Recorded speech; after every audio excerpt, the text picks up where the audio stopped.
որ նա մեր բյուջեի առանձնահատկությունը նախ բյուջեն իմիջայլոց դա էլ է շատ կարևոր արձանագրում ես այն չի համար եմ ասում որ մենք հասկանանք որ ոչ թե բյուջեն ճամպրուկներ են կամ սենյակա որի մեջ փողերը դրած է եւ բանալ լինել ֆինանսների նախարարի կամ վարչապետի կամ կենտրոնական բյուջեն կանխատեսում է ընդհանրապես կանխատեսում է թե մենք ինչքան ենք աշխատելու նախորդող շրջանի փորձի եւ տնտեսական եւ քաղաքական process-ների վերլուծության հիման վրա այսինքն ես ուզում եմ մենք շատ լավ հասկանանք տեն սենյակ չկա որտեղ այդ փողը դրած է չնայած ասում եմ կան ռեզերվներ որոնք բանկային հաշիվներում կենտրոնական բանկում կառավարությունը պահում է կամ վարկային միջոցներ բայց մեծ հաշվով բյուջեն հոսք է բյուջեն ամենօրյա աշխատանք է եւ ամենօրյա աշխատանքի արդյունքում ապրանքների ծառայությունների արտադրանքի շրջանառության արդյունքում ձևավորված հարաբերությունների կողմից արտահայտված դրամական միջոցների հոսք է 2026 թվականի պետական բյուջեի եկամուտային մասը ըստ էության մենք նախատեսում ենք որ կավելացնենք 253.4 միլիարդ դրամով կամ 8.9%-ով պարոն Հովհաննիսյան զուգահեռ նայեք հանկարծ տողերը չխառնեն հիմա բայց կարևոր է նաև արձանագրել թե 26 թվին ինչ առանձնահատուկ ծրագրեր մենք ունենք բաց են սովորական ծրագրերը որ բյուջեով պետք է ապահովենք ամենակարևոր նորություններից մեկը կներդրվի առողջապահության համընդհանուր ապահովագրության համակարգը եւ 2026 թվականին ըստ էության քաղաքացիները դրա հետ կապված որևէ ծախս չեն նկատի որովհետեւ ծախսերը ամբողջը կանի կառավարությունը ադապտացիոն է շրջանում բայց օրինակ մինչև 18 տարեկան երեխաների այսինքն կանի էլի կառավարությունը քաղաքացիների միջոցով քաղաքացիների վճարած հարկերի ծախսման արդյունքում բայց նաև հետագայում կառավարությունը նախատեսում է որ պետք է ապահովի մինչև 18 տարեկան երեխաների օրինակ 65+ տարիքի թոշակառուների առողջապահության ապահովագրություն եւ նաեւ որոշակի սոցիալական խմբերի որոշակի սոցիալական խմբեր ասելով պետք է նկատի ունենալ նաեւ որ մենք անապահովության գնահատման մեր համակարգերը փոխում ենք եւ այդ համակարգերի փոփոխության հայեցակարգային իմաստը եւ նպատակը այն է որ մենք մարդուն ոչ թե քաջալերենք չաշխատել այլ քաջալերենք աշխատել տեսեք հիմա օրինակ սոցիալական ապահովության թեման շատ շահարկվում է բայց մենք էս էլ պետք է ես ինչի եմ ցույց տալիս բյուջեի ձևավորման այս համակարգը որտեվ պետք է հասկանանք որ բյուջեն որով այդ թվում բանը արվում վճարվում է անապահովության նպաստը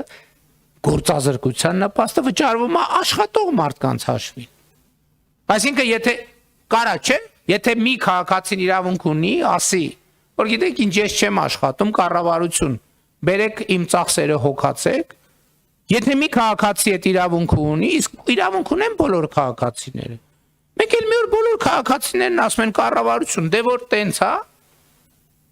այս մի հոգու բոլոր հնարավոր ծախսերը հոգում եք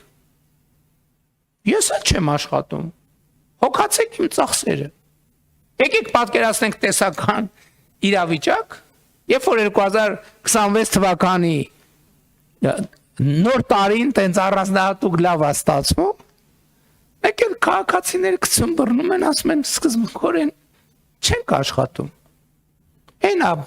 բանի համակարգ կա անապահովության գնահատման համակարգ կա որը քաղաքացիներին բանա պետք է ապահովի չէ պարտքն է չէ պետության ապահովել քաղաքացիների սոցիալական թող ապահովի եւ քաղաքացիները համընդհանուր ասում են չենք աշխատում կառավարություն նպաստ տուրմես առողջապահություն դպրոց մանկապարտեզ ճանապարհներ լուսավորություն եւ մնացած ամեն ինչ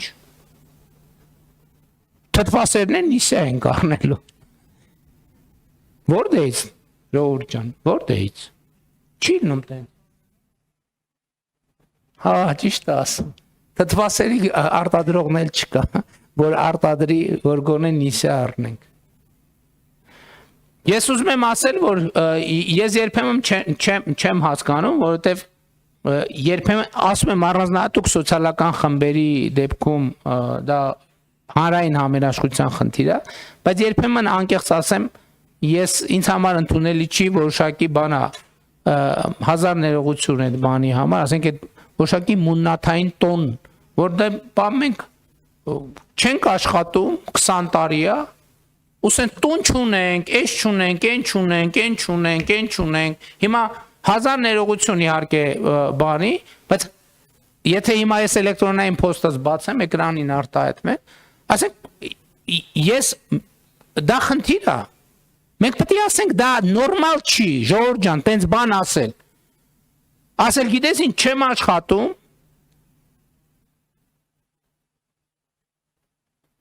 տուն չունեմ, ես չունեմ, խնդրում եմ ապահովել ինձ, չի լինում տեն ժողովուրդ ջան, չի լինում, դա նորմալ հանրային հարաբերություն չի, բայց ես այս առումով ուզում եմ նաև ընդգծել, որ էս է նաև պատճառը, որ մենք հայտարարում ենք, որ կրթությունը մեզ համար ռազմավարություն է, կամ կրթությունն է մեր ռազմավարությունը, որովհետև երբ որ նման դեպքերի մեջ խորանում ես, հասկանում ես ինչն է դրա պատճառը, հասկանում ես, որ դեպքերի 80%-ում խնդիրը կրթության մեջ է, կամ մարդիկ ովքեր աշխատում են, բայց սոցիալական մինիմում չեն կարողանում ապահովել, ստեղ էլ է խնդիրը կրթության մեջ, որովհետև այդ մարդիկ օբյեկտիվորեն չունեն որակավորում ավելի բարձր աշխատավարձ ապահովող սեգմենտներում աշխատելու։ Եվ ես կարծում եմ, որ բյուջետային քննարկումները շատ լավ առիթ են, որպեսզի մենք այս բոլոր շերտերին անդրադառնանք, բայց վերադառնալով առողջապահության համընդհանուր ապահովագրության համակարգը, որից համոզված եմ բյուջետային քննարկումների ընթացքում մանրամասներով կխոսենք։ Կարևոր եմ համարում նաև ընդգծել, որ 55 միլիարդ դրամ տրամադրվելու է Ղարաբաղի մեր քույրերի եւ եղբայրների բնակապահովման եւ այլ կարիքների խնդիրների հասցեագրման համար։ Շարունակվելու է անկանխիկ եղանակով թոշակառուների ծախսերի յետվերադարձի համակարգը զարգանալու է եւ 2026 թվականին սա հասնելու է 20%-ի ներկայիս 12%-ի փոխարեն։ Ես ուզում եմ ընդգծել, մենք մի X պահից նախկինում մենք որդեգրեցինք քաղաքականություն, սա ըստ էության թոշակի բարձրացում է։ Բայց այո, նաև հանրային համերաշխության տրամաբանության մեջ մենք խնդրում ենք եւ մեխանիզմ ենք ստեղծում, որ այդ թվում թոշակառուները որոշակի ներդրում ունենան հենց իրենց եկամուտները ապահովելու գործում, որ վատ արգահատելի ոչ մի բան չկա դրանում։ Բայց հաջորդը մենք այս տարին ներդնելու ենք համընդհանուր ետ վճարի համակարգ։ Այսինքն բոլոր քաղաքացիները անկանխիկ առևտրի դեպքում իրենց առևտրի որոշակի տոկոս հետ են ստանալու։ Համակարգը կներդրվի, պարոն Հովհաննիսյան, 3.5%-ի մասներ, 2%-ի մաս, անկախենք առևտրի 2%-ը, քաղաքացիները էլի հետ վճարի ձևով կստանան։ Մենք հարգելի գործընկերներ թևակողելու ենք ակադեմիական քաղաքի նախագծի իրականացման հաջորդ փուլ։ Այս տարի մինչև տարեվերջ մենք կհաստատենք արդեն դե յուրե որոշմամբ ակադեմիական քաղաքի master plանը կամ գլխավոր հատակագիծը, չգիտեմ որ տերմինն ավելի ճշգրիտ, master plանը եւ կսկսենք ուրեմն ակադեմիական քաղաքի իրագործման հաջորդ արդեն դե յուրե եւ դե ֆակտո լիարժեք փուլը։ Իհարկե կշարունակվի, մենք 2026 թվականին ավարտին կհասնենք մեր 300 դպրոց 500 մանկապարտեզ ծրագիրը եւ ուզում եմ ընդգծել, որ մեզ համար հիմա ակնհայտ է, որ 300 դպրոցի ծրագրից հետո մենք պետք է որդեգրենք նոր 300 դպրոց ծրագրի, որովհետեւ դա էլ հաջորդ մեր արձանագրումներ եւ այն դեպքերից է, երբ որ մենք մեր երկիրը երկրի մասին ինֆորմացիա մեզ թվում է շատ գիտենք, բայց իրականում շատ չգիտենք։ Որտեւ 300 որ ասում ենք, մեզ թվում է թե 300 դպրոց կկառուցենք եւ երկրում դպրոցների պահանջարկը դրանով կբավարարվի։ Բայց ոչ, ես ավելին ասեմ, այն հաջորդ 300-ից հետո մենք պետք է եւս մի 300 անենք։ Այո, եւս 3 հատ 300 պետք է կառուցենք, որպեսզի կրթության պատշաճ մակարդակ տեղի ունենա։ Հարգելի գործընկերներ, Հայաստանում աղքատության տոկոսը շարունակում է մնալ բարձր։ 23% վերջին տվյալներով, եթե ճիշտ եմ հիշում։ Ես ուզում եմ մենք խորանանք այս երևույթի պատճառի մեջ, որովհետև այստեղ կոնֆլիկտ կա իրոք։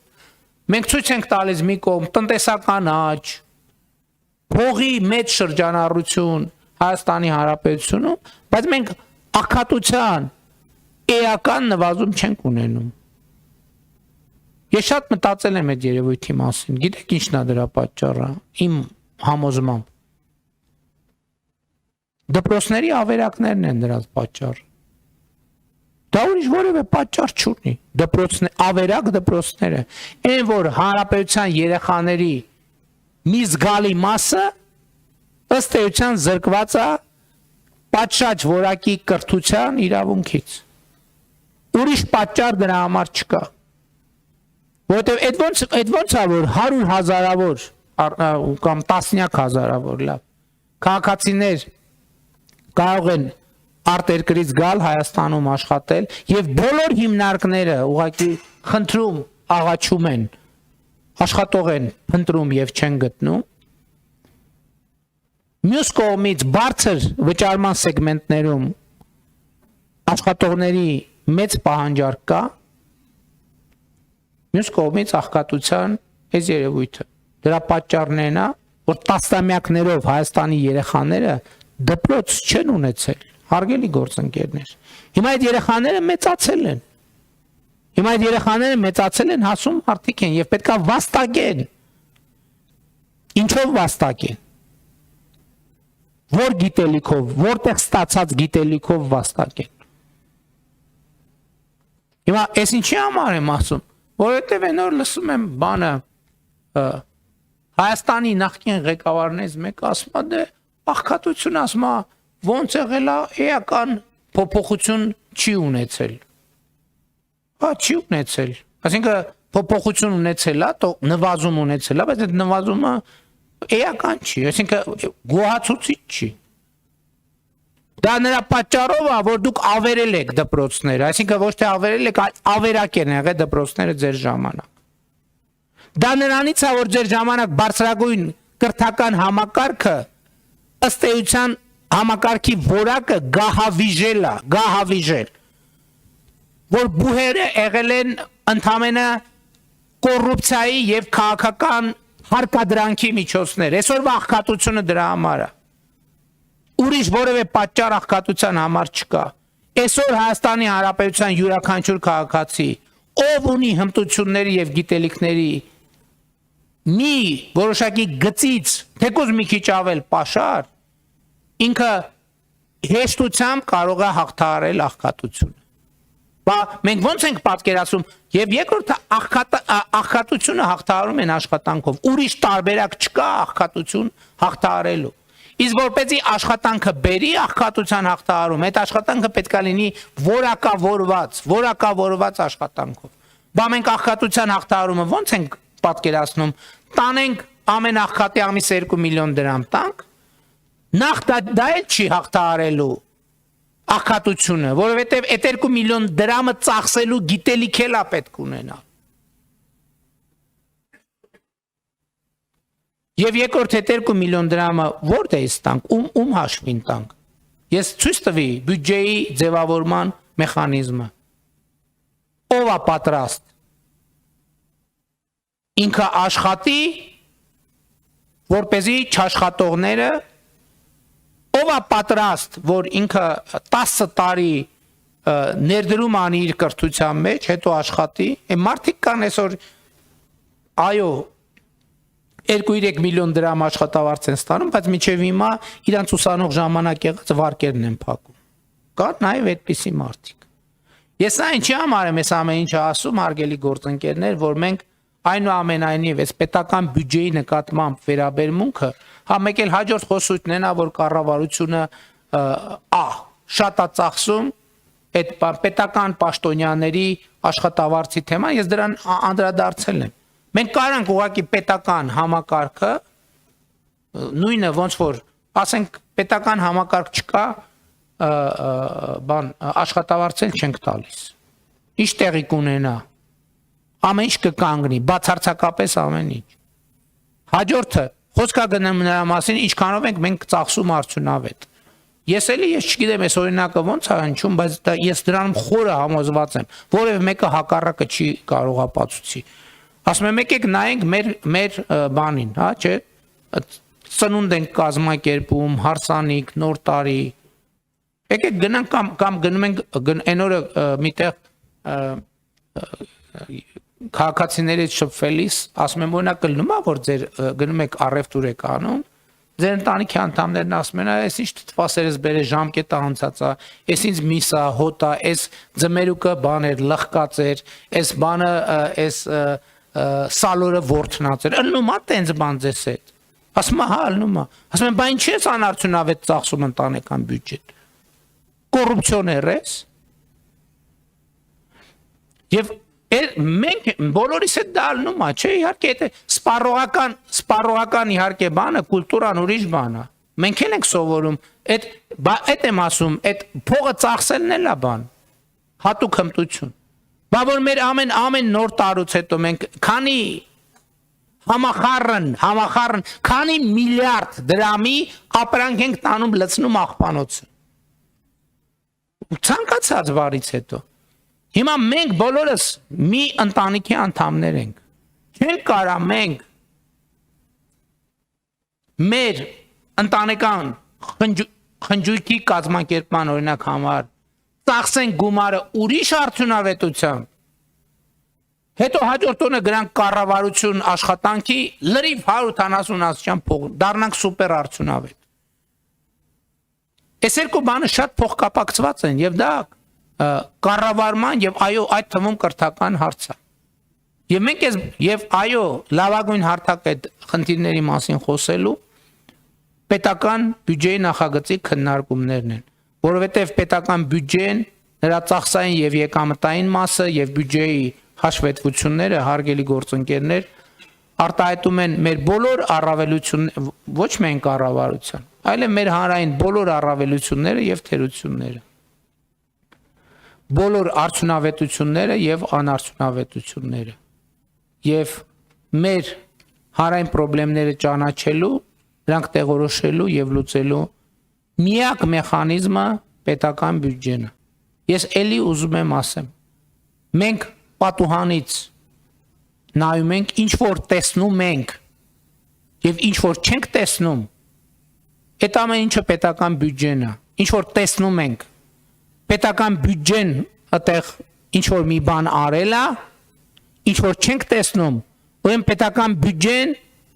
ինչ որ մի բան չի արել, իսկ չի արել այն պատճառով, որ մենք տասնամյակներով մեր թթվասերը առնելիս ՀԴՄ չենք վերցրել։ Եթե մենք հաշվենք, թե մենք մեզնից յուրաքանչյուրը մեր կյանքում չվերցրած ՀԴՄ-ների արդյունքում կամ ՀԴՄ չվերցնելու արդյունքում ինչքան եկամուտ է շրջանցել Հայաստանի Հանրապետության բյուջեն, հավաստիացնում եմ, խոսքը ոչ թե միլիոնների, խոսքը ոչ թե միլիարդների, խոսքը տրիլիոնների մասին է։ Եվ մենք պետք է այդ տրիլիոնների մի մասը անվերադարձ կորել են, մի մասը ինչ որ ձևով հնարավոր կլինի այդ թվում ապօրինի գույքի բռնագանձման եւ այլ մեխանիզմներով հետ բերել, բայց մեր խնդիրը հետեւյալն է, որ մենք այլևս այդ տրիլիոնները չկորցնենք եւ մենք կենտրոնացած մնանք այն թեմայի վրա եւ այն ընկալման վրա, որ Հայաստանի Հանրապետության պետական բյուջեն մեզնից յուրաքանչյուրի եւ մեր համընդհանուր ընտանեկան բյուջեն է։